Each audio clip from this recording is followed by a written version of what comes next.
दोस्तों ये स्टोरी का 61वां भाग है। अगर आपने इस स्टोरी के पिछले वाले भाग नहीं देखे तो मैंने प्लेलिस्ट में मेंशन कर दिया, आप जरूर जाकर के चेकआउट करें। कनिष्का की बातों से किसी को हमदर्दी हो रही थी तो किसी को उस पर दया आ रही थी, पर विवान के चेहरे पर अब भी कोई भाव नहीं था। सांझ ने एक गहरी सांस लेकर कहा, लिसन कनिष्का, अगर विवान तुमसे प्यार करता तो मैं कभी दो प्यार करने वालों के बीच नहीं आती। अगर उसे तुमसे लगाव होता तो वह कभी मेरी तरफ अट्रैक्ट नहीं होता, पर सच यही है, वह मुझसे प्यार करता है। हमारी शादी होने वाली है कुछ दिनों में। कनिष्का ने एकदम से उसकी तरफ देखा तो सांझ ने हाँ में सर हिला दिया। तभी विवान ने कहा, कनिष्का तुम वापस चली जाओ। कनिष्का ने उसकी बातों पर भीगी आंखों से उसे देखा, पर तभी विवान ने अपनी नजरें फेर ली। उसने सांझ का हाथ पकड़ा और आगे बढ़ गया। एक एक कर सभी वहां से चले गए। कनिष्का अकेली बेबस से खड़ी रह गई। सभी पार्किंग में आ गए थे, पर ऋचा और रूहान अभी तक नहीं आए थे। यह दोनों कहाँ रह गए? सांझ ने इधर उधर देखते हुए कहा। वह आ रहे हैं भाई, झरना ने रूहान की तरफ इशारा करते हुए कहा। तू कहाँ रह गया था? रचित ने उसे घूरते हुए कहा। कुछ काम था, बस वही कर रहा था, रूहान बोला। साले तेरा जरूरी काम क्या था? जानता हूँ अच्छे से, रचित ने घूरते हुए कहा। साला मैं नहीं, तू है मेरा। करेक्ट योर सेंटेंस, रूहान होठों पर तंज भरी मुस्कान लिए बोला। लड़ाई घर पर कर लेना भाई, अभी चलते हैं ना, कायल ने मुंह बनाते हुए कहा। रूहान ने प्यार से उसके सर पर हाथ रखा और पलकें झपकाई। विवान और सांझ के साथ आर्या बैठी थी उनकी कार में। विहान और झरना के साथ कायल थी उनकी कार में। रूहान और ऋचा के साथ पीहू थी। उनके जाने के बाद झील ने कहा, क्या हमारे साथ कोई नहीं आएगा? अरे मैं हूं ना तुम्हारे साथ, मैं तुम्हें कंपनी दूंगा। इतना बोलकर उसने झील के गले में हाथ डाल दिए। झील ने अपने कंधे उचकाकर उसके हाथों को झटका और बोली, हमें नहीं चाहिए तुम्हारी कंपनी। हाथी? हाथी नाम गलत ही रख दिया तो हमने तुम्हारा। तुम्हारा नाम तो इमरान हाशमी होना चाहिए था। और वह क्यों? इतना बोलकर वह उसे देखने लगा। वह इसलिए, तुम दोनों में एक बात कॉमन है। झील ने उसके माथे पर उंगली से टैप करते हुए कहा। कौन सी? रचित ने मुंह बनाते हुए कहा। उसका और तुम्हारा दोनों का ही पार्ट टाइम जॉब किस करना है। इतना बोलकर वह आगे बढ़ गई, पर तभी रचित ने उसका लपक कर हाथ पकड़ लिया और उसे अपनी तरफ खींचा। झील उसके सीने से जा लगी। क्या कर रहे हो? सोच रहा हूँ बदनाम हो ही गया हूँ तो बेशरम भी बन ही जाता हूँ। झील ने उसकी बातों पर आंखें बड़ी कर ली। इससे पहले उसे कुछ समझ आता, उसके होठों पर रचित के होठों का कब्जा हो चुका था। वह किस करते हुए ही कार में टेक लगाकर उसे अपनी बाहों में भरे खड़ा उसे किस कर रहा था। विला में सुहानी को छोड़कर वह सभी एक साथ लिविंग रूम में बैठी थी। सबके पास कोई ना कोई काम था। कोई गेस्ट लिस्ट बना रहा था तो कोई कैटरिंग कौन सा रहेगा डिजाइन कर रही थी, कोई डेकोरेशन वाले तो कोई डिजाइनर से बात कर रही थी। सबके पास कोई ना कोई काम था। एक गहरी सांस लेते हुए स्वाति ने पेन और नोटबुक टेबल पर रखी और ग्लास से पानी पीने लगी। उसने गिलास खाली कर टेबल पर रखते हुए कहा, यार हमारे पास टाइम बहुत कम है और काम इतने सारे। उसकी बातों पर सब ने अपना काम छोड़ उसे देखा। और सबसे बड़ा काम है सुहानी की याददाश्त वापस लाना, स्वाति ने कहा। यह बात तो है ही दी, पर वह हम करेंगे कैसे? आंसू ने उदासी भरे लहजे में कहा। मेरे पास एक आइडिया है, शिवी बोली तो सब उसकी तरफ देखने लगे। कैसा आइडिया? सबने एक साथ कहा। हमें सबसे पहले भाभी को जेलस फील करवाना होगा। अगर उन्हें किसी और का भाई के करीब आना अच्छा नहीं लगा तो समझ लो काम बन गया। आइडिया तो अच्छा है, पर उन दोनों के बीच तीसरा बनेगा कौन? पायल ने कहा। तुम बन जाओ ना, शिवी ने कहा। ना बाबा ना, जीजू को सेड्यूस करना यह मैं नहीं कर सकती। ऑलरेडी मेरे और शिवा के बीच इतनी लड़ाई होती है, तुम तो डाइवोर्स ही करवा दोगी यार हमारा। पायल ने साफ इनकार किया। तो फिर यह कौन करेगा? स्वाति ने सोचते हुए कहा और अंशिका की तरफ देखने लगी। तुम मुझे ऐसे क्यों देख रही हो? देखो मैं पहली बात कह रही हूँ, मैं यह नहीं करूंगी। वह मेरे बेटे की फादर इन लॉ है और तुम चाहती हो मैं अपने समधी को सेड्यूस करूं? नो वे, मुझे नहीं होगा। या अंशिका ने साफ मना किया। तो तेरी बेटी की भी फादर इन लॉ वही है, मैं भी नहीं कर सकती ऐसा। वैसे मैं भी उनकी बहुत इज्जत करती हूँ, जीजू हैं वह मेरे, स्वाति ने मना करते हुए कहा। उसने बोलने के साथ ही उसने शिवी की तरफ देखा तो शिवी जल्दी से बोली, बड़े भाई हैं वह मेरे, मुझे तो ऐसे मत देखो यार। इतना बोलकर दोनों ने आंसू की तरफ देखा, जैसे उन्हें उनसे कुछ उम्मीद हो। स्वाति और शिवी दोनों को ही अपनी तरफ देखता देखकर आंसू जल्दी से बोली, नहीं दी, मैं नहीं, मैं तो ऋत्विक को भाई के जैसे मानती हूँ, मैं नहीं कर सकती यह। अरे यार, सच में थोड़ी करना है, बस एक्टिंग करनी है, स्वाति ने कहा। तभी यशिका सबके लिए कॉफी लेकर आई। उसने ट्रे टेबल पर रखते हुए कहा, क्या बातें हो रही हैं। उसकी आवाज सुनकर सबने उसकी तरफ देखा और एक दूसरे को देखकर मुस्कुराने लगी। यशिका को कुछ समझ नहीं आया तो उसने पूछा, क्या हुआ। अरे बैठो बैठो, बताते हैं, सबने एक साथ कहा। यशिका बैठ गई और सब ही की बातें सुनकर चौंकते हुए बोली, यह क्या बोल रही हो तुम सब। मैं यह नहीं करूंगी। अरे क्यों नहीं करोगी, क्या तुम नहीं चाहती नहीं तुम्हारी ननद का घर फिर से बस जाए। स्वाति ने सख्त टोन में कहा, हाँ चाहती तो हूँ, पर तुम जानती हो ना अपने जीजू को, अगर उन्हें पता चला तो पता नहीं क्या करेंगे। अरे कुछ नहीं करेंगे, स्वाति बोली। वैसे भी वह यहाँ हैं कहाँ, जब तक वह आएंगे तब तक तो काम हो ही जाएगा, शिवी ने कहा। एक एक कर सबने यशिका से कुछ ना कुछ कहा। सबकी बातें सुनकर यशिका मुंह बनाते हुए बोली, ठीक है, तुम सब हर बार मुझे ही ऐसी सिचुएशन में क्यों डाल देती हो। अरे यह सब तुम अपनी फैमिली के लिए कर रही हो, अब चलो प्लान को एग्जीक्यूट करते हैं। स्वाति की बात सुनकर सब उठ गए। मैं और आंसू भाभी को लेकर आते हैं, शिवी बोली। ठीक है, आओ, मैं जीजू को बुला लाती हूँ। स्वाति इतना बोलकर चली गई। पायल और अंशिका ने यशिका से पूछा, तुम रेडी हो ना। यशिका ने अजीब समूह बनाकर बस हाँ में सर हिला दिया। स्वाति जब स्टडी रूम में गई तो वहां सबको देखकर एकदम से शक पका गई। सबकी नजरें भी स्वाति पर ही थी। रेहान, राहुल, शिवा, अभिनव, कियान, अर्पित सब स्वाति को सवालिया नजरों से देख रहे थे। राहुल ने भौहें उचकाकर सवाल किया, क्यों आई हो। स्वाति ने कोई रिस्पॉन्स नहीं दिया। तभी सबने एक साथ राहुल को देखा, जैसे बोल रहे हो, जाओ तुम्हारा बुलावा आया है। राहुल सबकी नजरों का सवाल समझते हुए जाने को आगे बढ़ा। तभी स्वाति अचानक से बोल पड़ी, आप नहीं, मैं जीजू को बुलाने आई हूँ। उसकी बात सुनकर राहुल रुक गया और रेहान उठने लगा। तभी स्वाति ने फिर से कहा, आप नहीं, मैं कियान जीजू को बुलाने आई हूँ। रेहान गहरी सांस लेते हुए बैठ गया और कियान उठ खड़ा हुआ। क्या हुआ, स्वाति के सामने खड़े होते हुए कियान ने कहा। यहाँ नहीं, वहाँ, उसने इशारे करते हुए कहा। कियान आगे आगे चलने लगा। स्वाति डरते हुए उसके पीछे चल रही थी। दो लोग हॉल में आ गए थे। कियान को देखकर पायल ने कहा, आओ। यशिका, अरे कैसे जाऊं, मेरे तो पैर ही नहीं उठ रहे हैं, उसने डरते हुए कहा। तभी अंशिका ने यशिका को पीछे से धक्का दे दिया। कियान ने हॉल में आते हुए पीछे मुड़कर देखा तो स्वाति पीछे से गायब थी। उसे समझ नहीं आया यह हुआ क्या। वहीं उसे बुला कर लाए और अब वह गायब है। उसने आगे देखा तो सामने यशिका खड़ी थी। उसके चेहरे पर घबराहट साफ दिख रही थी। उसकी हिम्मत नहीं हो रही थी वह कियान से नजरें मिला सके। उसने अपनी साड़ी के पल्लू से पसीना पोंछते हुए सोचा, कमाल हो यार सुहानी, तुम कैसे कैसे रह लेती हो इनके साथ। मानते हैं हैंडसम बहुत हैं, पर इनके आसपास आते ही मुझे तो डर लगने लगता है। यशिका को ऐसे खुद में ही खोया देखकर कियान ने कहा, क्या हुआ, कुछ कहना है। यशिका ने पहले हाँ में फिर ना में सर हिलाया। तुम नर्वस क्यों हो रही हो, कियान ने कहा। नर्वस नहीं, मैं कहाँ नर्वस हो रही हूँ, मैं तो बस आपसे यह पूछने आई थी रात में खाने में क्या बनाऊं। यशिका की बात सुनकर कियान ने उसे अजीब नजरों से देखा, जैसे उसके सामने खड़ी लेडी मेंटली डिस्टर्ब हो। तो वहीं बाकी सभी जो उन्हें छुप छुप कर देख रहे थे, सब ने अपना माथा पीट लिया। तुम लोगों ने मुझसे यह पूछने के लिए यहाँ बुलाया था। कियान की आवाज सख्त थी। यशिका को समझ नहीं आ रहा था कि अब क्या कहे। वह धीरे से ना में सिर हिलाते हुए जाने लगी। तभी उसकी साड़ी की प्लेटों में उसका पैर उलझ गया और वह गिरने लगी। कियान ने उसे बचाने के लिए जल्दी से उसे पकड़ लिया। शिवी आंसू सुहानी को उसी तरफ लेकर आ रही थी, इसलिए उन लोगों ने भी देख लिया। सुहानी आंखें बड़ी किए मुंह खोले दोनों को देख रही थी। शिवी और आंसू ने एक दूसरे को इशारे किए और बोली, कितने अच्छे लग रहे हैं नाया दोनों साथ में। उनकी बात सुनकर सुहानी ने कन्फेशन से शिवी को देखा पर कहा कुछ नहीं। उसके दिल में एक टीस सी हुई, कहीं कुछ हुआ था जिसकी एक झलक उसके चेहरे पर थी, दिख रही थी। पर कोई वहां और भी था जिसके तन बदन में आग लग गई थी। ऋत्विक जो अभी अभी वापस आया था, अंदर आते ही उसके कदम विला के एंट्रेंस पर ही रुक गए। उसकी बीवी उसकी बहन के पति के बाहों में। कहानी उसे कुछ समझ नहीं आई। तुम ठीक हो, इतना बोल कर उसने यशिका के सही से खड़े होने में उसकी मदद की। यशिका धीरे से हाँ में सर हिलाकर खड़ी हो गई। कियान चला गया था। वह जाने को मुड़ी तो उसकी आंखें ऋत्विक पर गई और वह उसे देखकर हैरान रह गई। गई भैंस पानी में, उसने मन ही मन ऋत्विक को देखते हुए खुद से कहा। कुछ समय बाद रूम में, अरे आप मेरी बात तो सुनो। यशिका बोली, क्या सुनूं, मैं सब अपनी आंखों से देख लिया, यह ऋत्विक ने गुस्से में कहा। कल तक तुम्हें मैं पसंद था, आज तो कियान पसंद आ गया। अरे यह क्या बोल रहे हैं आप अनाप शनाप। आज भी मुझे आप ही पसंद है, तो फिर वह क्या था जो मैं अभी देख कर आ रहा हूँ?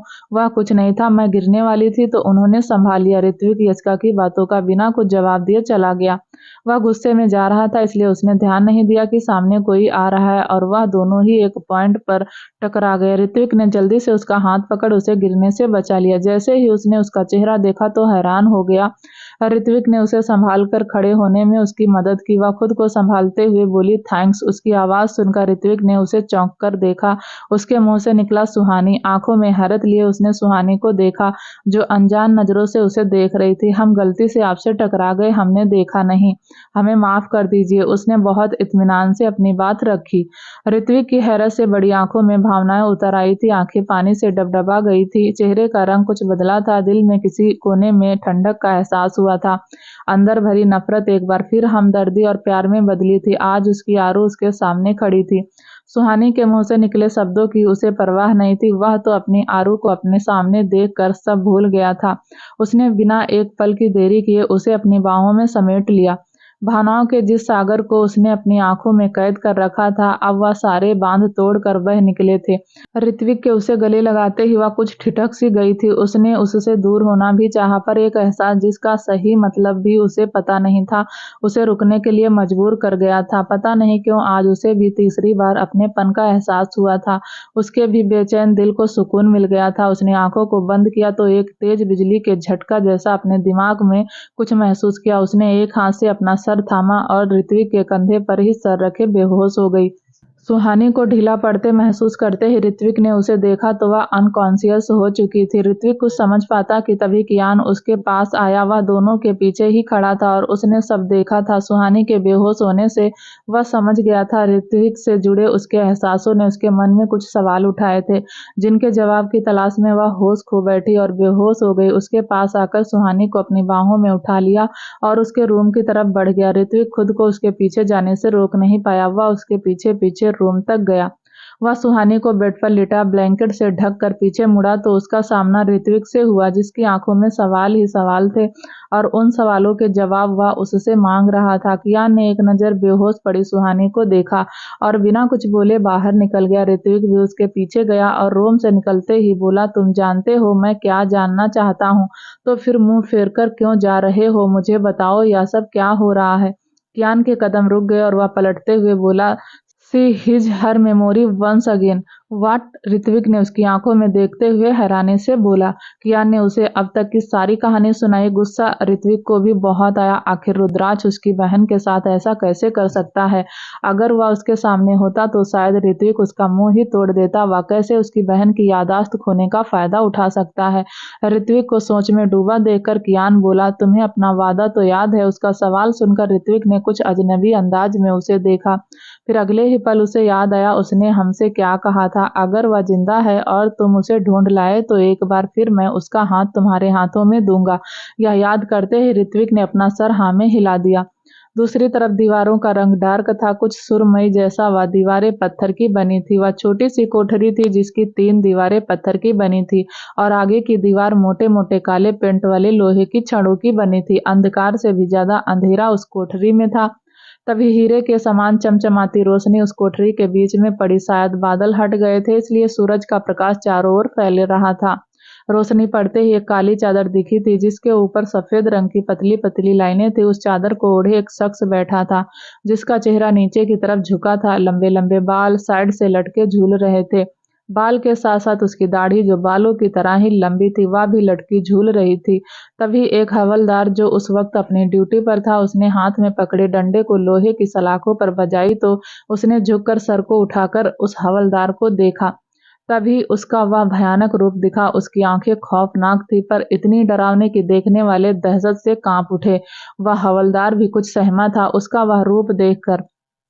उसके बड़े बाल और दाढ़ी उसे राक्षसी रूप दे रहे थे। हवलदार ने अगले ही पल खुद को संभालते हुए कहा, यह क्या हालत बना रखी है अपनी? ऐसी शक्ल लेकर जाओगे बाहर तो लोग डर जाएंगे, डरकर भाग जाएंगे। अब तुम्हारी सजा पूरी होने वाली है, तुम रिहा होने वाले हो। सिकंदर, अपने होलियों को थोड़ा ठीक करो और इंसान बनो। यहाँ से निकलकर अच्छी जिंदगी जियो, बुरे काम करके वापस यहाँ मत आ जाना। वह हवलदार की बातें खामोशी से सुन रहा था। उसकी बात पूरी होते ही उसने कहा, कहा, आज की तारीख क्या है? हवलदार बोला, 8 फरवरी। सिकंदर होठों को टेढ़ा कर हौले से मुस्कुरा दिया। वह मन ही मन खुद से बोला, 1 हफ्ता, बस 1 हफ्ता और जी ले 1 हफ्ते अपनी जिंदगी कमिश्नर। अभिनव, उसके बाद तो तेरा सामना मुझसे होगा। तूने मेरी जिंदगी को नर्क बनाया था, अब मैं यहाँ से निकलकर तुझे नर्क से भी बदतर जिंदगी दूंगा। तूने मुझे 20 साल की कैद दी। इन 20 सालों में मैंने तुझे 20,000 तरह से मारने के तरीके सोचे। तेरी मौत ऐसे ही होगी कि चील कौवे भी तेरी लाश को खाने से मना कर देंगे। उसकी आंखों में अभिनव के लिए बेहद नफरत भरी थी। उसका शरीर गुस्से से जल रहा था। उसी रात विला में सब तैयारियां हो चुकी थी। शादी के फंक्शन कल से शुरू होने थे। सभी हॉल में बैठे थे सिवाय कियान और सुहानी के। रिहान ने ऋत्विक को देखा जो फोन में घुसा हुआ था। शायद वह किसी साइट पर कुछ पढ़ रहा था। रिहान ने उसे देखकर ऐसे मुस्कुराया मानो उसके दिमाग में कुछ खुराफात चल रही हो। उसने इधर उधर देखा तो उसे रचित उनके पास ही आता दिखा। रिहान ने उसे देखते हुए कहा, रचित इधर आना। रिहान के बुलाने पर रचित उसके पास आकर बोला, जी अंकल। क्या अंकल अंकल बोलता है? अबे अंकल नहीं, डैड बोला कर मुझे। डैड, रिहान ने थोड़ी तेज आवाज में सबको सुनाते हुए कहा। उसने जैसा सोचा था सबका ध्यान उसकी बात सुनकर उस पर गया। ऋत्विक ने उसकी बातों पर उसे घूरकर देखा तो वहीं रचित अजीब नजरों से देखा और बाकी सभी सवालिया नजरों से ऋत्विक को कनखियों से देखते हुए रिहान बोला, हाँ हाँ सही सुना तूने, आज से मुझे डैड ही कहना। वाकया है ना, जब तेरे आने की खबर मिली थी तो सबसे पहले मुबारकबाद मुझे ही दी गई थी। कांग्रेचुलेशन, आप पापा बनने वाले हैं। या बोलने वाली पता है कौन थी? तेरी खुद की बुआ। सब उसकी बातें सुन रहे थे। नई जनरेशन हैरान थी तो वहीं पुरानी जनरेशन उन दिनों को याद कर मंद मंद मुस्कुराए जा रही थी। ऋत्विक मुट्ठी को भींचकर रेहान की बातें सुन रहा था। पूरे 1 महीना मैंने तेरा और तेरी माँ का ख्याल रखा है, तेरा बाप बनकर। क्यों? यशिका, सही कहा ना? रेहान ने यशिका की तरफ देखते हुए पूछा तो यशिका मन ही मन बोली, क्या जीजू, क्यों आग में पेट्रोल डाल रहे हो? वैसे भी कल की आग अभी बुझी नहीं थी। तेरी माँ को चलने भी नहीं देता था। पूरा दिन गोद में उठाए इधर से उधर, कभी नीचे तो कभी ऊपर ही तो ले जाता था। शिवी मुस्कुराते हुए खुद से बोली, यह पक्का आज यशिका का डिवोर्स करवा कर ही मानेंगे। तो वहीं यशिका हाथों को मसले जा रही थी। अब सभी धीरे धीरे हंस रहे थे। सामने खड़ा रचित भी सारा मामला समझते हुए खुद से बोला, तो यह सब डैड को चिढ़ाने के लिए कर रहे हैं। आप कमाल है राठौर, इस उम्र में भी एक दूसरे को ठीक करना नहीं छोड़ रहे हैं। सीढ़ियों से उतर रहे कियान ने भी रेहान की बातें सुनी और मन ही मन खुद से बोला, सही है, थोड़ा और जला। इस साले को पता है कितना प्यार करता था मैं तुम दोनों से। और तेरा बाप, यह तो बस एक कोने में खड़ा तमाशा देखता रहता था। उसे रत्ती भर भी परवाह नहीं थी तेरी और तेरी माँ की। तो अब से नो अंकल, ओनली डैड, समझ गया? रेहान की बातों पर रचित ने धीरे से हाँ में सर हिला दिया। ऋत्विक से अब नहीं रहा गया। उसने एक नजर यशिका को घूर कर देखा और फिर रेहान को। रेहान उसे देखकर मुस्कुरा रहा था। वह उसे घूरते हुए चला गया। लो फट गया ज्वालामुखी, यशिका मन ही मन खुद से बोली। ऋत्विक के वहां से जाते ही सबने जोर जोर से हंसने लगे। इतना कि झरना ने रेहान को हाई फाई देते हुए कहा, यू आर सो कूल बड़े पापा। रेहान ने भी उसे हाई फाई देते हुए कहा, आई एम ऑलवेज बेटर ना। उसके बगल ही बैठ गई तो रेहान ने साइड से झरना को बाहों में भर लिया। उसके सर पर हाथ फेरने लगा। झरना बोली, पर बड़े पापा, यह गलतफहमी हुई कैसे थी? बेटा, गलतफहमी नहीं थी। तेरी सास की एक बार पहले भी याददाश्त जा चुकी है। वह जब भी भूलती है भुगतना हम सबको पड़ता है। उन्होंने तो तेरी बड़ी माँ का रिश्ता जो गया है ना, अभी उठकर लंगूर उससे करवाने की सोच रही थी और मुझे इसका बाप बना दिया। रचित की तरफ इशारा करते हुए उसने कहा। तो एक बार फिर सब हंस दिए। उसी शाम सुहानी ने इन 4 दिनों में काफी कुछ देखा था और महसूस किया था। कुछ अजनबी से एहसास जो उसे अपने से लग रहे थे, जो उसे उनमें से एक होने का एहसास करवा रहे थे। पर उसका माइंड बार बार इस बात को रेजिस्ट कर रहा था, मगर उसका दिल उन सभी फीलिंग्स को एक्सेप्ट कर रहा था। सुहानी इसी उधेड़बुन में दोनों हाथ बांधे बदन पर साल लपेटे गार्डन में टहल रही थी। उसकी तंद्रा फोन रिंग होने से टूटी। सुहानी ने देखा तो कॉल रुद्राज की थी। वह कुछ सेकंड तक फोन को घूरती रही, फिर कुछ सोचते हुए उसने कॉल रिसीव की। कैसी हो तुम? रुद्राज बोला, हम ठीक हैं, आप कैसे हैं? उसने जवाब दिया, मैं ठीक हूँ। क्या वह तुम्हारा ख्याल रखता है? और उसके घर वाले, क्या सभी तुम्हें अच्छे से ट्रीट कर रहे हैं? रुद्राज की बातों का जवाब देते हुए सुहानी बोली, हाँ सब बहुत अच्छे हैं, हमारा बहुत ख्याल भी रखते हैं। उसकी बातें सुनकर रुद्राज बोला, मैंने तो तुमसे पहले ही कहा था वह तुम्हारा बहुत ख्याल रखेंगे, और वैसे भी भी उन सबका प्यार देखकर तुम्हें लगेगा ही नहीं कि तुम उस फैमिली का हिस्सा नहीं हो। रुद्राक्ष की बातें सुनकर सुहानी ने बस धीरे से हाँ कह दिया। कुछ बातें और कहने के बाद उसने फोन रखा। फिर वह सोच में डूब गई। वह बेख्याली में चली जा रही थी, तभी उसका पैर मुड़ा और मुंह के बल गिरने को हुई। इससे पहले कि वह गिर पाती, दो मजबूत बाहों ने उसे थाम लिया। वह उन हाथों को पकड़ सही से खड़ी हुई जो उसे अपनेपन का एहसास करवाते थे, जिनका छूना उसे गंवारा बुरा नहीं लगता था। खुद को संभालते हुए उसने अंधेरे में हल्की रोशनी के बीच उसने उन आंखों को देखा जो हमेशा ही उससे कुछ कहती थी। आप ठीक हैं? कियान ने पूछा। सुहानी ने उसकी आंखों में देखते हुए बस हाँ कह दिया। ठंड ज्यादा है, अंदर चलिए, आपको ठंड लग जाएगी। बोलने के साथ ही कियान आगे बढ़ा, पर उसके आगे बढ़ते ही वह रुक गया। उसने हल्का सा मुड़ते हुए अपने हाथ को देखा जिसे सुहानी अपने हाथों में पकड़े खड़ी थी। उसकी नजर हाथों से होकर उस चेहरे पर गई जो एक अलग भाव लिए उसे देख रही थी। क्या हुआ, आप ठीक हैं? उसने उसकी आंखों को पढ़ते हुए कहा। कुछ नहीं, क्या आप कुछ देर तक यहाँ रुक सकते हैं हमारे साथ? उसने बेहद आराम और सादगी से कहा। कियान ने उसकी बातों पर हाँ में सर हिला दिया। वह दोनों ही गार्डन में पड़ी बेंच पर जाकर बैठ गए। सुहानी ने तिरछी नजरों से कियान को देखा और उसे देखते हुए मन ही मन खुद से बोली, आपकी आंखें हमसे क्या कहती, हम समझ नहीं पाते, पर आज हम समझना चाहते इन आंखों की भाषा को जो शायद आपके दिल के हाल को बयां करती हैं। आपके साथ इतना सुकून, इतना अपनापन क्यों महसूस होता है? हम समझ नहीं पाते, हमारे मन में ऐसे ख्याल क्यों आ रहे हैं। कियान को एहसास था वह उसे ही देख रही है, पर फिर भी उसने उसकी तरफ नहीं देखा और सामने देखता रह गया। तभी उसे अपने कंधे पर कुछ फील हुआ। उसने कनखियों से देखा तो सुहानी उसके कंधे पर सर रखे अपनी आंखें बंद किए बैठी थी। उसे अपने इतने करीब देखकर वह धीरे से मुस्कुराया। आज उसके दिल ने भी उसे कोई गुस्ताखी करने के लिए उकसाया। उसने हाथ बढ़ाकर धीरे से उसे अपनी बाहों के घेरे में ले लिया। एक सुकून जो उसके अंदर उतरा था, तो एक सुकून उसने भी महसूस किया था। दो हाथ कब एक दूसरे से मिले और आपस में उलझकर कब एक दूसरे पर हक जमा गए, उन्हें भी पता नहीं चला। कुछ था उन लम्हे में जो दोनों को करीब ले आया था। सुहानी बिना किसी झिझक के कियारा के हाथों में अपना हाथ फंसाए आंखें बंद किए बैठी थी। अगली सुबह आज से शादी के फंक्शन शुरू हो रहे थे। शाम को हल्दी थी, फिर मेहंदी और संगीत। वह सारी लड़कियां एक रूम में थी। झील, झरना, सांझ और ऋचा शायद शाम के लिए कुछ प्रिपरेशन कर रही थी। तभी झरना बोली, मैं 2 दिन बाद राठौर से ओबराय बन जाऊंगी। बन तो मैं भी जाऊंगी। सांझ उसके बगल बैठती हुई बोली, मजा नहीं आ रहा यार। बोलते हुए उसने मुंह का पाउट बना लिया। तुम दोनों की शादी उनसे हो रही है जिन्हें तुम चाहती थी, फिर भी तुम्हें मजा नहीं आ रहा है। अब क्या चाहिए तुम दोनों को? झील ने उखड़े अंदाज में कहा। अरे हम खुश हैं, पर वह जो शादी से पहले 3 लाइफ होती है ना, अपने बॉयफ्रेंड के साथ घूमना, एंजॉय करना, पार्टी करना, यह सब करने को नहीं मिला ना, इसलिए मजा नहीं आ रहा। झरना ने पूरी बात समझाते हुए कहा। तो तुम अब क्या करना चाहती हो? ऋचा ने मुस्कुराते हुए सवाल किया। आज कुछ अलग करने का मन कर रहा है। झरना गालों पर उंगली रखकर बोली, क्यों ना पार्टी करें? झील जल्दी से बोली, हाँ यह सही आइडिया है। आई थिंक हमें बीच पार्टी करनी चाहिए, सांझ ने सबको देखते हुए सजेस्ट किया। तभी ऋचा ने उसकी बातों पर कहा, पर घर में किसी को पता चला तो तब क्या होगा? अरे यार ऋचा, तुम एक लंदन में रही हो, पर फिर भी तुम इतना डरती क्यों हो? थोड़ी तो वाइल्ड बनो यार, झील ने मुंह बनाते हुए कहा। तुम तो हो ही ना इतनी वाइल्ड, फिर मुझे क्यों बना रही हो? ऋचा झील की तरफ देखते हुए बोली। ओह हेलो, हम नहीं, तुम्हारा वह डॉक्टर भाई है वाइल्ड। झील ने कंधे से बालों को झटकते हुए कहा। अच्छा अच्छा, बस बस, लड़ना नहीं है, एंजॉय करना है। वैसे भी हल्दी के बाद तो हम घर से निकलने से नहीं रहे, कोई भी हमें बाहर नहीं जाने देगा, तो आज ही करना है जो करना है, सांझ ने सोचते हुए कहा। करना क्या है? ऋचा ने सवाल किया।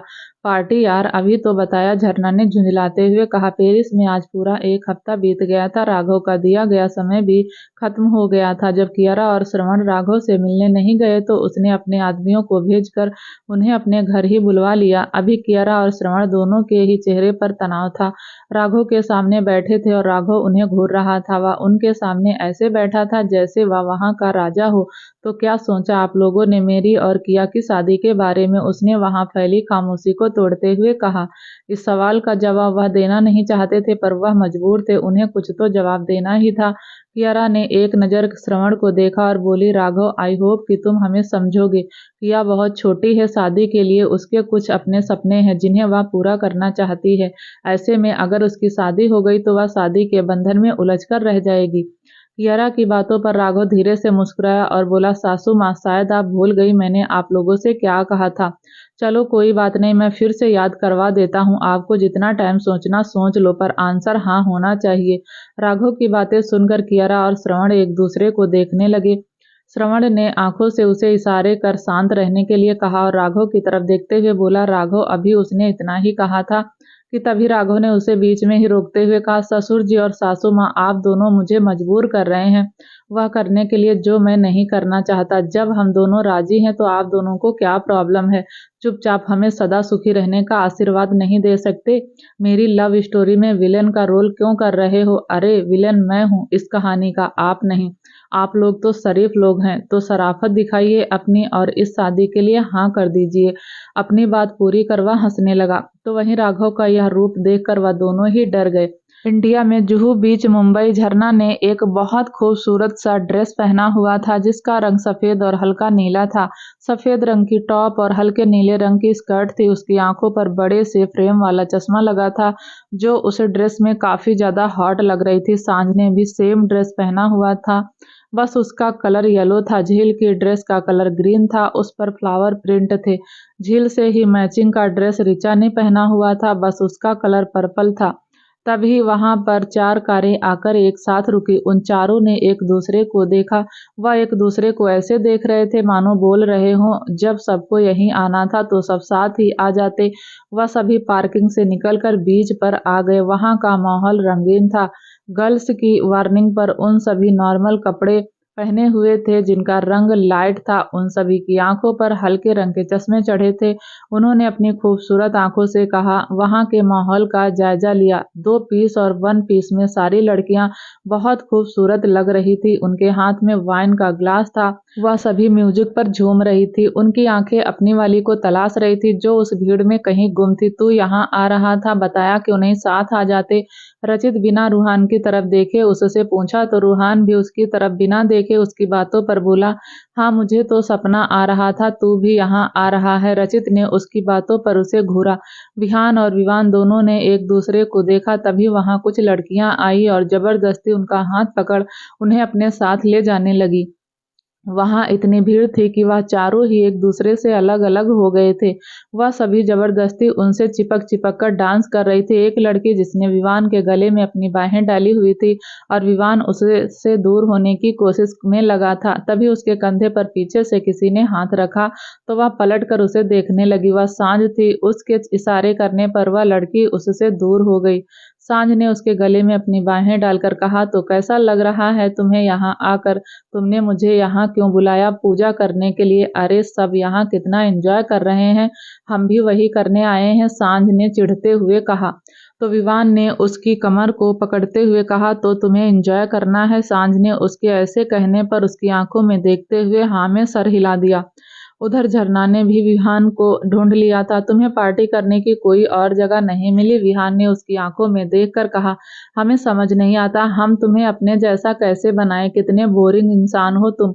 क्लब मत जाओ, बीच पर मत जाओ, यह मत करो, वह मत करो, तो क्या करें, हम कहाँ जाएं? हम सत्संग में या हमारी सत्संग में जाने की? झरना को इतना बोलते हुए देखकर विहान ने उसके होठों पर अपनी उंगली रख दी। बहुत बोलने लगी हो, उसने उसकी आंखों में आंखें डालकर कहा। ऋचा रूहान की बाहों में उसके गले में हाथ डाले उसकी आंखों में देखते हुए उसके कदम से कदम मिलाए हिल रही थी। रूहान ने उसे पलटकर उसकी पीठ अपने सीने से लगाए और उसे अपनी बाहों में भरकर बोला, बहुत खूबसूरत लग रही हो तुम इस ड्रेस में। ऋचा हौले से मुस्कुरा दी। मुझे नहीं पता था तुम इतनी ज्यादा रोमांटिक हो, रचित ने झील की कमर पर पकड़ कसते हुए कहा। तुमसे ज्यादा नहीं हुआ, उसकी आंखों में देखकर उसके बालों में उंगलियां चलाते हुए बोली झील। और वहां के माहौल का फायदा उठाते हुए रचित ने झील के सर को एक तरफ झुकाते हुए उसके होठों पर अपने होठ रख दिए। झील ने उसे रजिस्ट नहीं बल्कि वह उसका पूरा साथ दे रही थी। किसी ने म्यूजिक चेंज कर वॉल्यूम तेज कर दिया। रचित ने झील को खुद से अलग किया और उसका हाथ पकड़ उसे खींचकर बाहों में भरते हुए डांस करने लगा। तभी रूहान ने भी ऋचा के साथ इस मोमेंट को एंजॉय किया। बैकग्राउंड म्यूजिक जो उसका भी फेवरेट था, वह ऋचा के साथ डांस करने लगा। वहां का माहौल कुछ बदल गया था। वह सभी अब अपने पार्टनर्स के साथ म्यूजिक पर डांस करने लगे थे। एरोगेट बिहेवियर रखने वाला विहान भी आज झरना का साथ दे रहा था। वह झरना की कमर में हाथ डाले डांस कर रहा था। विवान का हाथ सांझ की कमर में था और दूसरा हाथ उसके बालों को छूते हुए उसकी तारीफ करने के साथ साथ डांस भी कर रहा था। सांझ पलटकर विवान की शर्ट की कॉलर को अपनी मुट्ठी में भरते हुए उसे अपने करीब खींचकर उसकी आंखों में देखते हुए दूसरे हाथ की उंगली को उसके चेहरे पर घुमाते हुए तो वहीं विवान ने भी सांझ की आंखों में देखकर गाया। रचित ने झील के चेहरे की तरफ इशारा करते हुए गाया। ऋचा ने अपना एक हाथ रूहान के सीने पर रखते हुए गाना गाया। झील और झरना ने भी सेम स्टेप करते हुए गाया। वह दोनों आज बहुत खूबसूरत लग रही थी। दोनों ने सर पर फूलों वाला क्राउन पहना हुआ था। उनकी आंखें खुशी से चमक रही थी। झील, ऋचा, कायल, पीहू, आर्या सब मिलकर झरना और सांझ को तैयार कर रही थी। दोनों कपल्स को एक साथ बैठाया गया था। विवान और विहान का चेहरा भी शाइन कर रहा था। सुहानी उन सबको देखकर मुस्कुरा रही थी। तभी शिवी ने उसे हल्दी वाला बाउल देते हुए कहा, पहले आप हल्दी लगाइए। पर मैं कैसे? उसने असमंजस में कहा। तो स्वाति ने मुस्कुराते हुए कहा, वह दोनों आप में अपनी माँ को देखते हैं। अगर आप उन्हें हल्दी लगाएंगी तो उन्हें अच्छा लगेगा। स्वाति और शिवी की बातों पर उसने उन्हें देखा। दोनों ने हाँ में पलकें झपकाई। सुहानी ने शिवी के हाथों से हल्दी का बाउल लिया और होठों पर मुस्कान लिए उनके पास गई। वह मोमेंट एडोरेबल था जब उसने दोनों को हल्दी लगाई। विहान और विवान दोनों खुश थे। आखिर उनकी माँ ने उन्हें हल्दी लगाकर शादी की रस्म को शुरू किया था। उसके बाद एक एक कर सबने हल्दी लगाई और खूब एंजॉय किया।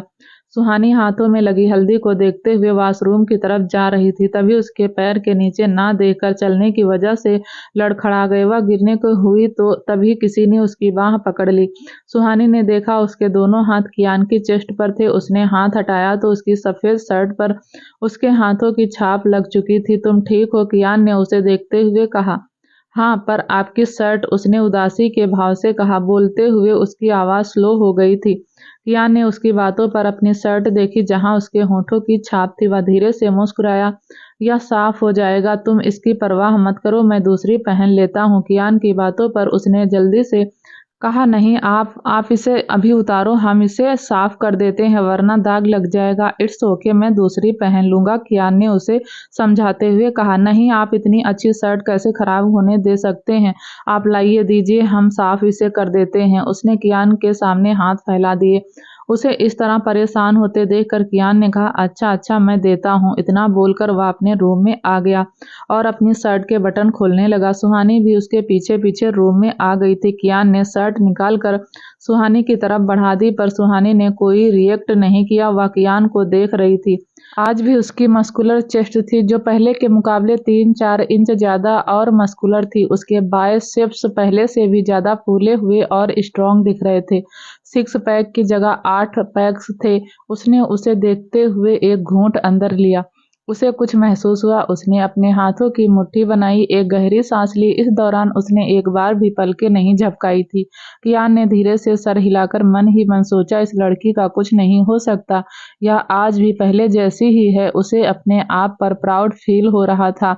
सुहानी उसे आज भी हिप्नोटाइज होकर देख रही थी। आज भी कियान का जादू उसके ऊपर चल रहा था। कियान एक हाथ उसके सामने कर हिलाते हुए बोला, आर यू ओके? उसके होठों पर ना दिखने वाली मुस्कान थी। वह सुहानी के रिएक्शन देखकर मंद मंद मुस्कुरा रहा था। सुहानी एकदम से सेंस में आई। होश में आते ही उसे शर्मिंदगी महसूस हुई। उसने अपनी आंखों और मुट्ठी को कसकर भींच लिया। उसने मन ही मन खुद से कहा, यह क्या कर रही थी तुम? उन्हें इस तरह कैसे देख सकती हो? अब क्या सोच रहे होंगे वह तुम्हारे बारे में? क्या हुआ, आप ठीक तो हैं? कियान ने फिर से पूछा।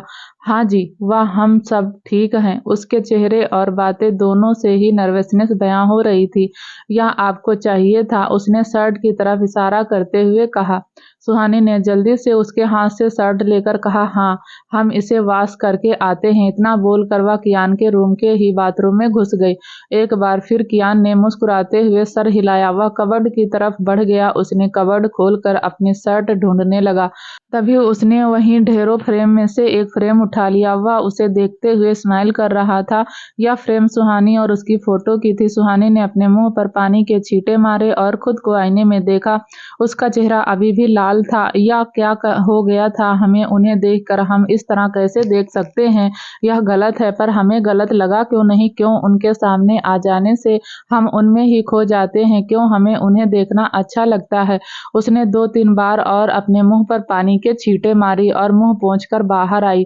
बाहर आते ही उसने देखा कियान अभी भी शर्टलेस था। उसके हाथ में कुछ था जिसे वह बड़े ध्यान से देख रहा था। सुहानी उसके पीछे खड़े होते हुए बोली, आपने अभी तक शर्ट नहीं पहनी? नहीं। उसकी आवाज सुनकर कियान ने अपनी आंखें बंद की। उसने गहरी सांस लेकर फ्रेम को कबर्ड में रख दिया और शर्ट लेकर उसकी तरफ पलटा। मैं शर्ट ढूंढ रहा था। बोलते हुए वह शर्ट पहनने लगा। सुहानी ने हल्की सी स्माइल के साथ अपनी पलकें झुका ली, पर खुद पर कंट्रोल नहीं कर पाई। ना जाने वह कौन सी फीलिंग थी जिनके हाथों वह मजबूर होकर उसने फिर कनखियों से कियान को देखा जो शर्ट पहन रहा था। अभी यह इतने ज्यादा फिट, इम्प्रेसिव। उसने मन ही मन सोचा। वो सिट कियान के मुंह से निकला। क्या हुआ? सुहानी ने एकदम से चौंकते हुए उसकी तरफ देखा। इसमें बटन नहीं है। कियान ने शर्ट की तरफ इशारा करते हुए कहा और शर्ट निकालने लगा। तभी सुहानी ने कहा, आप पहने रहिए, हम लगा देते हैं। इतना बोलकर वह ड्रॉर के पास गई और उसने 3rd नंबर की ड्रॉर खोलकर एक बॉक्स निकाला जिसमें निडल और फ्रेम थी। कियान यह देखकर चौंका था। वह अगले ही पल उसके होठों पर स्माइल आ गई थी। सुहानी उसकी शर्ट में बटन टाँकने लगी। कियान उसके चेहरे को निहार रहा था। जैसे ही सुहानी को यह फील हुआ कियान उसे देख रहा है, उसने पलके उठाकर कियान को देखा तो दोनों आंखें टकरा गई। उस पल में कुछ था जो दोनों ने ही महसूस किया था और उसे महसूस कर दोनों ही एक दूसरे की आंखों में आंखें डालकर दूसरे को देखने लगे। कियान धीरे धीरे उसके ऊपर झुकने लगा था। सुहानी भी उसके करीब होते चली गई। कियान ने जैसे ही उसके फॉरहेड पर अपने होंठ रखे उसकी आंखें बंद हो गई। उसने आगे बढ़कर उसकी पलकों को चूमा। वह रेजिस्ट नहीं कर रही थी और यही चीज कियान को बढ़ावा दे रही थी। वह कुछ और उसके ऊपर झुकते हुए उसके होठों को छूने को हुआ कि उसके मुंह से निकला, इट्स हर्ट्स। आवाज सुनकर सुहानी ने चौंकते हुए अपनी आंखें खोली। क्या हुआ? कियान हल्की सिसकी लेते हुए नीचे देखने का इशारा किया। सुहानी ने जैसे ही नीचे देखा वह चौंक गई। उसके हाथ में पकड़ी निडल कियान के सीने में आ घुसी। ओह आई एम सॉरी, हमने जानबूझकर नहीं किया, वह गलती से हो गया। इतना बोलकर उसने सुई बाहर निकाली तो एक बार फिर उसके मुंह से निकला। सुहानी को उसके चेहरे के एक्सप्रेशन देखकर उसे हंसी आ रही थी, पर उसने अपनी हंसी कंट्रोल की। फिर भी उसके चेहरे पर हंसी की झलक दिख ही गई। तुम्हें हंसी आ रही है? मुझे दर्द हो रहा है। कियान ने अपने सीने पर हाथ रख उस जगह को मसलते हुए कहा। तो सुहानी उसकी बात पर फिर हंसने लगी और हंसते हुए बोली, आप इतने स्ट्रांग हैं, इतनी अच्छी फिटनेस है आपकी, और आपको एक छोटी सी सुई दर्द होता है? इतना बोलकर वह फिर से हंसने लगी। मुझे यह इंजेक्शन पसंद नहीं। वह उसकी बातों पर और हंसने लगी। तभी कियान ने उसे कमर से पकड़ अपने करीब खींच लिया।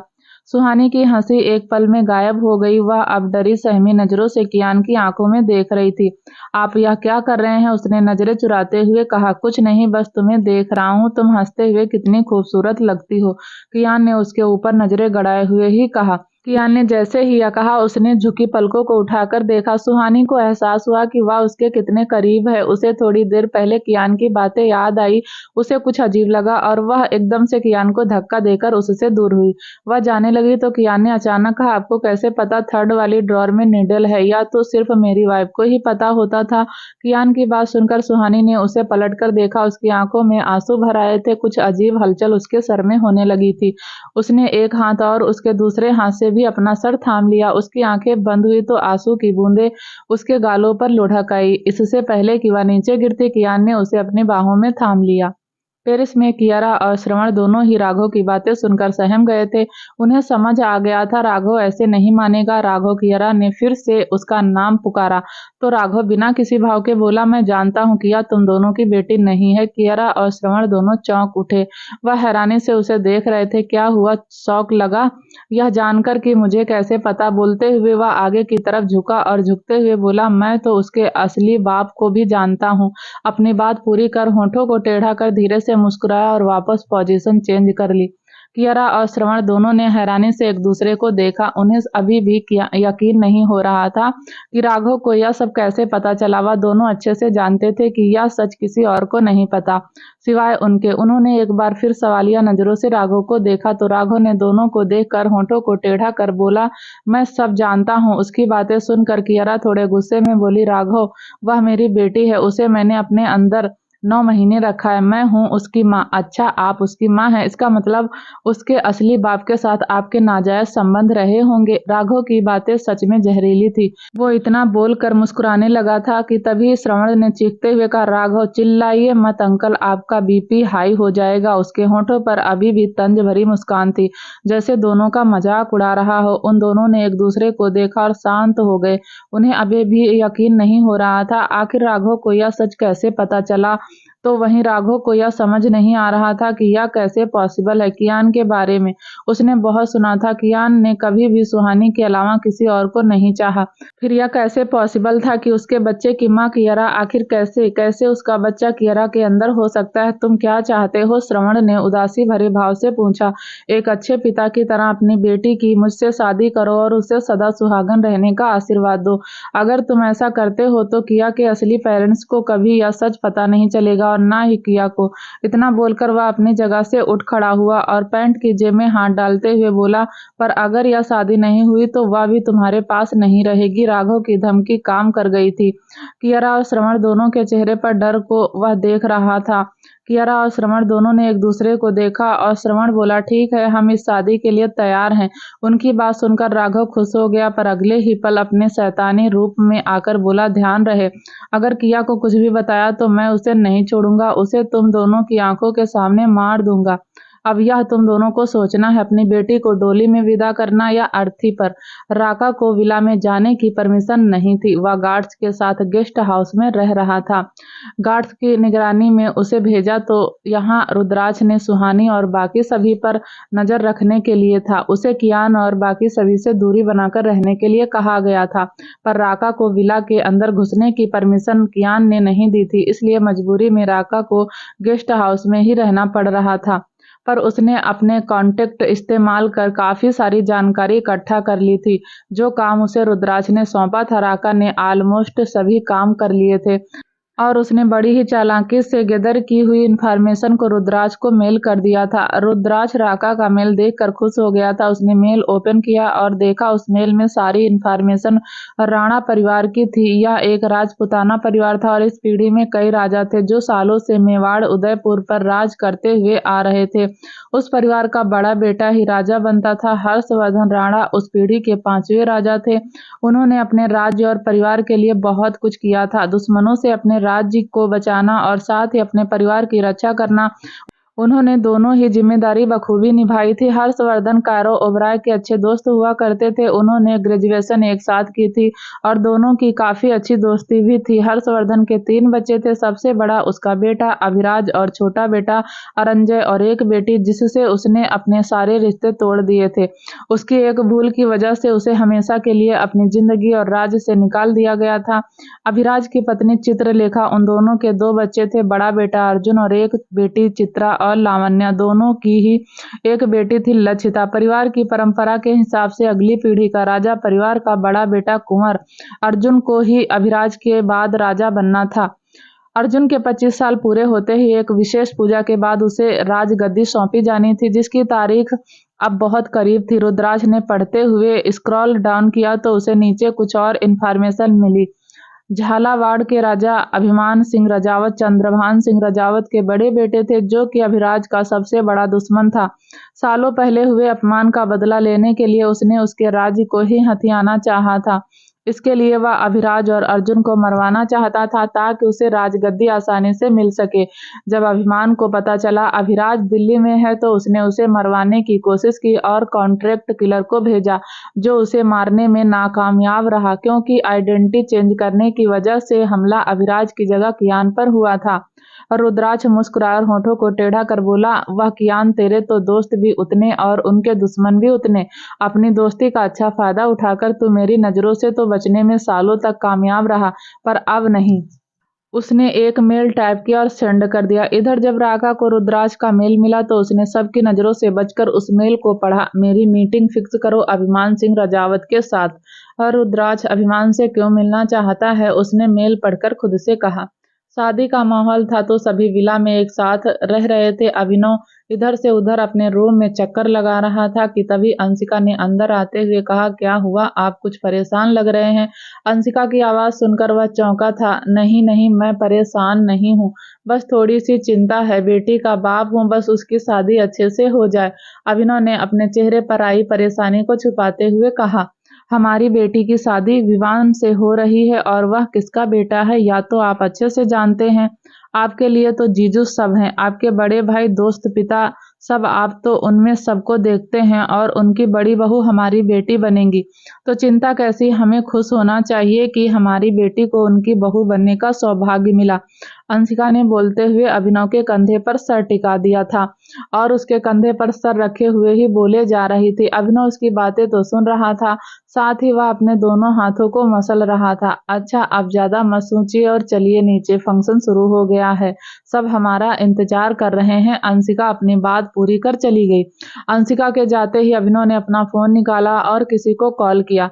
दूसरी तरफ से एक औरत की आवाज आई, कैसे हैं भैया आप। उसकी आवाज में मिठास थी जो अभिनव के होठों पर भी स्माइल ले आई थी। मैं ठीक हूँ, तुम बताओ, अब तुम कैसी हो, उस लेडी ने मुस्कुराते हुए कहा। मैं ठीक हूँ। सांझ कैसी है, उसकी शादी हो रही है, तुम उसे दुल्हन बनते हुए नहीं देखोगी। अभिनव ने पूछा। क्यों नहीं देखूंगी, तो फिर आ जाओ, अब वक्त आ गया है अनामिका तुम्हारे वापस लौटने का। वह दिन आने वाला है, वह अब वापस आने वाला है। नहीं, मैं उस शहर में अब कभी नहीं आऊंगी।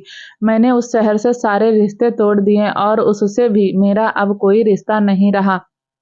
पर एक दिन तो तुम्हें आना होगा, यह तुम भी जानती हो। अभिनव ने कहा तो अनामिका उसकी बातों पर बोली, मैं भगवान से प्रार्थना करूंगी वह दिन कभी ना आए। अपनी बात पूरी कर अनामिका ने कॉल कट कर दिया।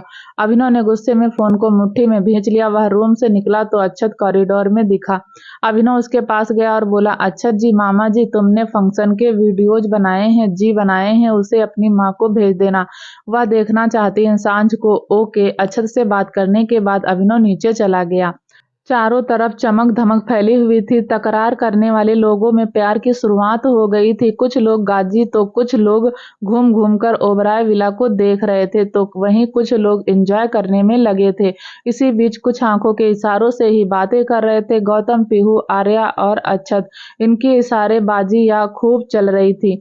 चारों के बीच ताजी ताजी प्यार की कली जो खिली थी। मेहंदी और संगीत दोनों एक साथ ही था और कल शादी। पूरा विला खचाखच लोगों से भरा था। सुहानी, शिवी, यशिका, आशु, स्वाति, पायल, अंशिका, वह सभी एक जगह बैठी थी जब किसी ने चीखते हुए कहा, सरप्राइज। आवाज सुनकर सबने उस तरफ देखा तो खुशी से सबकी आंखें चमक गई। उनके सामने शिवी खड़ी थी। यशिका और स्वाति ने जल्दी से उसे गले से लगा लिया। वह सबसे पहले मिली। जैसे ही वह आशु के पास गई, आशु ने मुंह बनाते हुए कहा, अब आ रही हैं, फोन कर। ओके, मैं थक गई, पर तेरा तो कैलिफोर्निया से आने का मन ही नहीं था। बच्चों को छोड़कर कैसे आ जाती यार, मैंने ना आने के लिए माफी मांगी थी। कायल से पूछ, कहा है। वह बोलते हुए वह इधर उधर देखने लगी। तभी उसकी नजर सुहानी पर गई और वह हैरान रह गई। उसने आंखें बड़ी कर मुंह खोले कहा, सुहानी भी। उसने इतना ही कहा था कि तभी आंसू ने उसके मुंह पर हाथ रख दिया। झील, उसे कुछ याद नहीं, मैं तुझे सब बताती हूँ, इधर आ। बोलते हुए वह उसे साइड में ले गई। आर्यन ने एक नजर उस भीड़ को देखा, फिर उस भीड़ में अपनी अनारकली को ढूंढते हुए बोला, कैसे ढूंढूं मैं उस छोटी सी छिपकली को, पता नहीं कहाँ छुप कर बैठी है। वह भी खुद से बात ही कर रहा था कि तभी आर्या ने उसे हक करते हुए कहा, वाह भाई, आप आ गए। मम्मा कहाँ है, आर्यन ने इशारा करते हुए कहा। कायल की मॉम के साथ हैं वहां। वह अच्छा। बोलते हुए उसने आर्यन की आंखें देखी जो कायल को ढूंढ रही थी। आप किसे ढूंढ रहे हैं भाई, कितनी बड़ी नौटंकीबाज है तू। सब जानते हुए ऐसे सवाल, इतना बोलकर उसने मुंह घुमा लिया और वापस से कायल को ढूंढने लगा। वह अपने रूम में रेडी हो रही है। बोलते हुए आर्या वहां से निकल गई। और आशी के पास आ गई। मम्मा बोलते हुए उसके गले लग गई। चलो कुछ तो अच्छे इन्फॉर्मेशन दी है इस जासूस ने। बोलते हुए वह ऊपर जाने लगा। झील और ऋचा सांझ और झरना को रेडी कर नीचे ले आई। वह दोनों इतनी खूबसूरत लग रही थी। गोल्डन कलर के डिजाइनर लहंगे में सबकी नजर उन पर से हट ही नहीं रही थी। वह दोनों ही सबका सेंटर ऑफ अटेंशन बनी हुई थी। विवान और विहान दोनों ने ही सेम सूट पहना हुआ था। वह दोनों हॉट एंड चार्मिंग लग रहे थे। उनके पीछे रूहान और रचित आ रहे थे। रचित ने धीरे से कहा, तुम सबको याद तो है ना क्या कहा था मैंने? रूहान ने उसकी बातों पर जबरदस्ती की स्माइल कर दांत पीसते हुए बोला, तूने भूलने ही कहाँ दिया? 1 घंटे में 10 बार बोल चुका हूँ। अब जरा यह भी बता दे हमें कहाँ जा रहे हैं? अरे जीजा जी थोड़ा सब्र रखो, बस कैसे भी करके इस फंक्शन से निकलो। पहले रूहान ने रचित की बातों पर उसे घूर कर देखा। वह सभी नीचे आए और अपनी अपनी जगह बैठ गए। आर्यन कायल को ढूंढते हुए आखिर उसके रूम तक पहुंच ही गया। उसने अंदर जाते ही जल्दी से डोर को बंद कर लिया। कायल मिरर में आर्यन का अक्स देखकर चौंक गई। वह उठी और उसकी तरफ मुड़ी। वह सच में वहां था, यह उसका सपना नहीं था। कायल के होंठों पर एक बड़ी सी स्माइल आ गई और भागकर उसके गले लग गई। उन दोनों ने एक दूसरे को इतनी कसकर अपनी बाहों में जकड़ा हुआ था कि दोनों की ही एक दूसरे से दूर होने की तड़प उनके इस पैशनेट हक से बयां हो रही थी। इस समय किया की मेहंदी और संगीत का फंक्शन चल रहा था। कल उसकी भी शादी थी राघव से। राघव की शर्त मानकर कियरा और श्रवण दोनों मजबूरी में ही किया की शादी करवा तो रहे थे, पर आगे का ही सोचकर उनका दिल बैठा जा रहा था।